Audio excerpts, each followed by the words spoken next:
Olá, sejam bem-vindos a mais uma videoaula sobre saúde ocupacional e suporte emergencial à vida. Nosso assunto de hoje é prevenção e controle das doenças ocupacionais. Os tópicos a serem abordados serão prevenção e controle das doenças ocupacionais e as medidas de prevenção dessas doenças. Ao término desta aula, você será capaz de conhecer o Programa de Controle Médico de Saúde, o PCMSO, conhecer a programação e execução de planos de prevenção e controle dessas doenças e identificar medidas para a prevenção e preservação da saúde física e mental dos trabalhadores. O PCMSO, que é o Programa de Controle Médico de Saúde Ocupacional, ele deve ser realizado por um médico, um profissional médico, e ele envolve diversas fases aí durante o percurso do profissional na empresa, que vão desde a sua admissão, periodicamente, anualmente, essa saúde deve ser acompanhada, ou em momentos em que o profissional tiver uma mudança de cargo, uma promoção, ou um afastamento e tiver que retornar ao trabalho, assim como também no seu momento de demissão.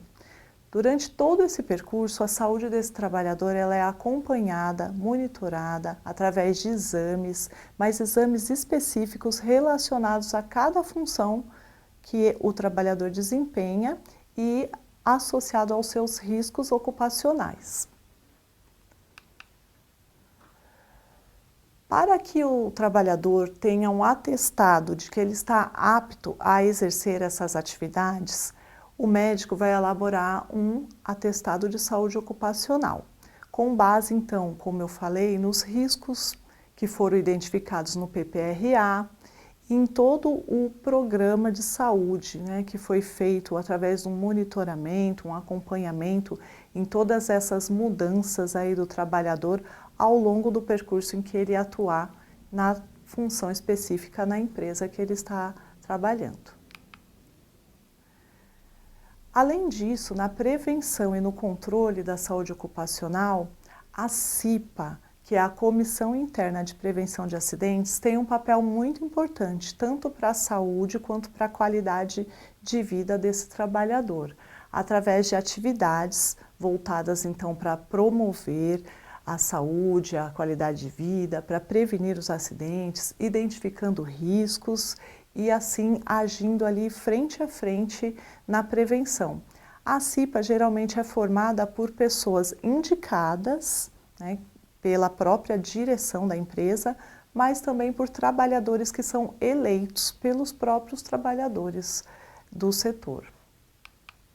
O PPRA, que é um programa de prevenção relacionado aos riscos ambientais, ele é muito importante porque é através desse programa que os riscos vão ser levantados, vão ser analisados, indicados medidas preventivas específicas para cada risco, e ele é sempre voltado a uma atividade específica. Então, todos os trabalhadores daquela empresa vão ter seus riscos elencados, as medidas preventivas indicadas, e ele vai ter uma importante relação com a saúde do trabalhador e com a elaboração do programa de controle médico ocupacional. Ele que vai indicar quais são os principais exames que devem ser realizados para identificar se a saúde daquele trabalhador está em boas condições, como, por exemplo, os exames laboratoriais ou de audiometria, quando o risco está associado ao ruído, por exemplo. Se o risco está associado ao ruído, qual que é o nível de ruído que exige naquela atividade laboral? Então, qual é a medida preventiva específica? Sendo assim, o médico do trabalho precisa periodicamente pedir um exame específico para analisar a acuidade auditiva do trabalhador. Esse é um exemplo de uma infinidade de medidas preventivas que estão elencadas aí no PPRA. O mapa de risco também é uma importante ferramenta aí para o acompanhamento da saúde do trabalhador. Nesse mapa de risco é identificado então qual que é o tipo de risco, quais então seus agentes, qual é a gravidade da exposição, se ela é de pequena intensidade, média, grande intensidade, e assim, visualmente, o próprio colaborador na sua área consegue identificar seu risco e fazer as medidas preventivas individuais.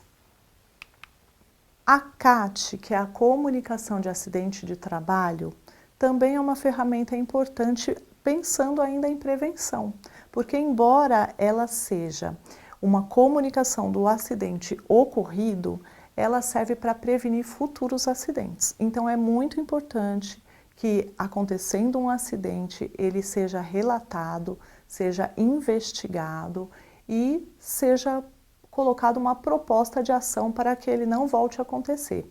Além disso, é obrigatório que essa comunicação seja feita para os órgãos governamentais. Num mapa de risco, a gente pode observar, por exemplo, um trabalhador da indústria de solda.